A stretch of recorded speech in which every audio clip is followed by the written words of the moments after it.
ঈদের ছুটি শুরু হয় প্রিয়জনের সাথে ঈদ করতে রাজধানী ছাড়ছে নগরবাসী। সকাল থেকে ঘরে ফেরা মানুষের চাপ বেড়েছে সড়ক মহাসড়কে। গাজীপুরে ঢাকা ময়মনসিংহ মহাসড়কে চান্দনা চৌরাস্তায় চাপ বাড়ায় গাড়ির ধীর গতি। এ নিয়ে আরো জানাতে গাজীপুর থেকে যোগ দিচ্ছেন সহকর্মী আবুল হাসান। আবুল হাসান, এই মুহূর্তে মহাসড়কের পরিস্থিতি জানাবেন, যানজট আছে কিনা? বান্ডেল থাকলে প্রতি সেনমানিতে টাকা বাঁচবে।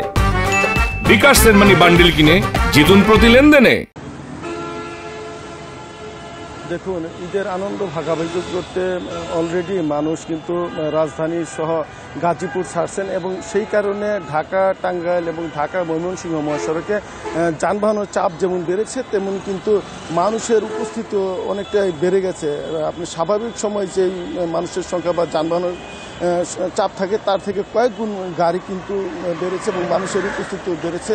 ফলে ঢাকা ময়মনসিংহ মহাসড়কের চান্দনা চৌরাস্তা যে পয়েন্টটি আছে সেই পয়েন্ট দিয়ে কিন্তু গাড়ি কিছুটা ধীর গতিতে চলছে এবং আপনি জানেন যে চান্দনা চৌরাস্তা এলাকাতে বিভিন্ন রুটের গাড়ি এখানে যাত্রী ওঠানামা করে এবং সেই কারণে গাড়ির জটলাও রয়েছে এবং মানুষের ভিড় রয়েছে।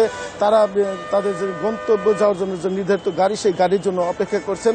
আমরা যাত্রীদের সঙ্গে কথা বলেছিলাম, যাত্রীরা যেটি বলছেন যে এখানে যে তাদের যে গন্তব্যে যাওয়ার জন্য যে গাড়িগুলো আসছে সেই গাড়িগুলোতে ভিড় আছে এবং একই সঙ্গে তারা বাড়তি ভাড়া চাচ্ছেন, এরকম অভিযোগ কিন্তু যাত্রীরা করেছেন। তবে এই চান্দনা চৌরাস্তা এবং টঙ্গীর চেরাগাড়ি পয়েন্ট ছাড়া বাকি অংশ দিয়ে কিন্তু গাড়ি স্বাভাবিক গতিতে চলছে। শুধুমাত্র চেরাগাড়ি থেকে টঙ্গী অংশে এবং চান্দনা চৌরাস্তা অংশে কিন্তু গাড়ির চাপ রয়েছে এবং সেই কারণে গাড়ি কিছুটা ধীরগতি রয়েছে।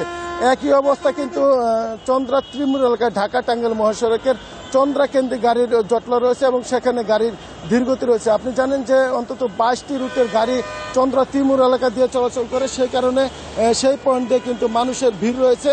এবং আপনাকে বলে রাখি যে আজকে দুপুরের পর কিন্তু বেশিরভাগ তৈরি পোশাক কারখানা ছুটি হবে এবং সেই ছুটির পর মানুষের উপস্থিতি আরও বাড়বে এবং সেই কারণে গাড়ির চাপও আরও বাড়তে পারে এবং সেই কারণে যানজটের সংখ্যা কিন্তু স্থানীয়রা করছেন।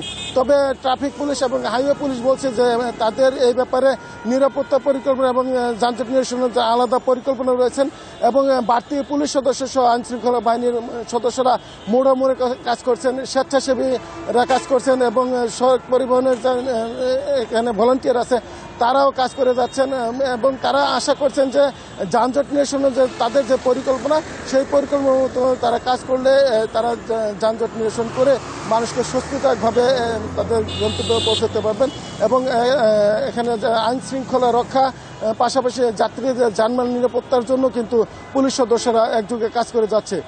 এই ছিল গাজীপুরের সড়ক পরিস্থিতির সর্বশেষ খবর। গাজীপুর থেকে জানাচ্ছিলেন সহকর্মী আবুল হাসান।